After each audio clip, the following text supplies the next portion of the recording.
as the trade deadline comes closer and closer, there's more and more names that teams are willing to part with.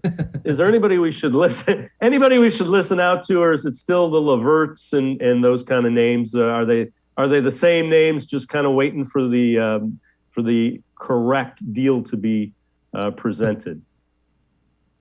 Yeah, on my podcast, the Wine and Gold Talk podcast on cleveland.com with Hayden Grove, I added a couple of more. I mean, you're going to continue to see other names be linked to the Cavs or other teams around the NBA because that's what happens this time of year. But I think one to watch is Atlanta. The Hawks have been one of the biggest disappointments in the NBA this year.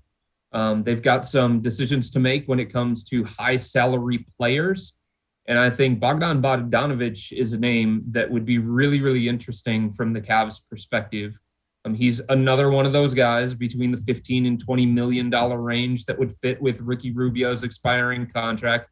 And if Atlanta gets a little bit uncomfortable with where their salary cap is going after giving a big extension to Trae Young and signing John Collins and having a big free agency spending spree last offseason, could be a name, if not this trade deadline, maybe in the offseason, but that's somebody who has hit big shots before. He's played in playoff games. He's played on the world stage.